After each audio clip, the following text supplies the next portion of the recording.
KTC বিন্দাস TV হইতে আজকের বিশেষ এবং গুরুত্বর সংবাদগুলি হলো বন্যার জলে ভেসে যাওয়া স্কুটি সহ চালক উদ্ধার। এ ঘটনায় পুরো চাঞ্চল্য সৃষ্টি এলাকা সহ সোশ্যাল মিডিয়ায়। ঘটনার বিবরণে জানা যায় সরুপাতায় যমুনামুখ সংযোগকারী পূর্ত সড়কে যমুনা নদীর জলে পরিপূর্ণ। এ ভারী বৃষ্টিপাতের ফলে বন্যার জলে পরিপূর্ণ হয়েছে যমুনা নদী। সড়ক পর্যন্ত জলমগ্ন অবস্থায়। ইহাতে পথচারীদের চলাচলের অনেক বাধা হয়ে পড়েছে।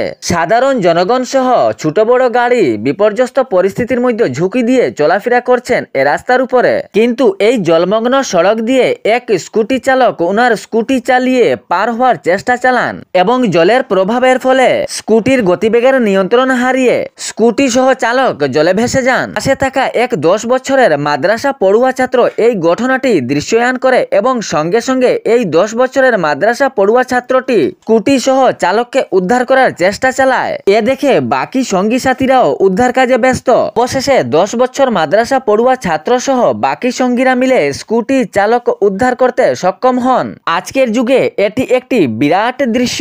এর জন্য চাঞ্চল্য হয়েছে এবং সোশ্যাল মিডিয়ায় ছড়িয়ে পড়েছে। 10 বছরের এক মাদ্রাসা পড়ুয়া ছাত্র উদ্ধার কাজে ব্যস্ত। কাজ শেষ হতে না হতেই রাস্তার পরিস্থিতির রূপ নিল গর্তে জল জমা ভাঙচুর দৃশ্য। শিলচর আইজল জাতীয় সড়কের কাবুগঞ্জের বাজার সংলগ্ন এলাকার রাস্তা ভাঙচুর, গর্ত, জল জমা এ বিষয়ে কাজের গুণগত মান নিয়ে বিভিন্ন প্রশ্ন উঠেছে জনমনে। গুজরাটের বর্দ্রায় সেতু ভেঙে মহিসাগর নদীতে 3টি গাড়ি ঝুঁকিপূর্ণ অবস্থায় রইল পেট্রোপণ্য লরি। ঘটনাটি ঘটেছে গুজরাটের বর্দ্রায় স্পেস টেকনোলজির সেতুতে। গুজরাটের বর্দ্রায় স্পেস টেকনোলজির সেতু ভেঙে পড়ে মহিসাগর নদীতে। ইহাতে গুরুতর আহত, সঙ্গে সঙ্গে প্রাণ যায় অনেকজনের। বর্দ্রা আনন্দ সংযোগকারী নবনির্মিত গম্ভীরা সেতুতে এই ভয়াবহ ঘটনাটি সংঘটিত হয়। ঘটনার সঙ্গে সঙ্গে এসডিআরএফ বাহিনী ঘটনাস্থলে উপস্থিত হয়ে অভিযান চালান এবং উদ্ধার কাজে ব্যস্ত হন। ভূমিধসের ফলে একাধিক ট্রেন বাতিল। এ ভূমিধসের আগে যে পার্বত্য অঞ্চলে ভূমিধস হয়েছিল, ইহাতে রেল চলাচল অস্বাভাবিক হয়ে পড়েছিল। সংস্কারের কাজ দ্রুত গতিতে চললেও আবার এ ভূমিধসের ফলে বাধা হয়ে পড়ল রেল চলাচল। ভারী বৃষ্টিপাতের ফলে পাহাড়ি এলাকার রেলপথে ভূমিধসে অস্বাভাবিক হয়ে পড়েছে। বর্তমান অবস্থায় রেল চলাচল বিপর্যস্ত পরিস্থিতি।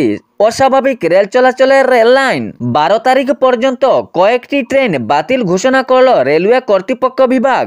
লামডিং ডিভিশনের মুফাদিহাক স্টেশন এর মধ্যে প্রায় 1 থেকে 2 কিলোমিটার ঘন ঘন ভূমিধস। ইহাতে পাহাড় অঞ্চলের মাটি, কাদা, পাথর এ সমস্ত রেলপথের উপরে, যাহার ফলে রেল চলাচল বাধা হয়ে পড়ল। সংস্কারের কাজ অব্যাহত রয়েছে। তাহলে ভিডিওটি শেয়ার করতে ভুলবে না, যাতে সঠিক সংবাদগুলো অন্যজনের কাছে পৌঁছায়। ধন্যবাদ।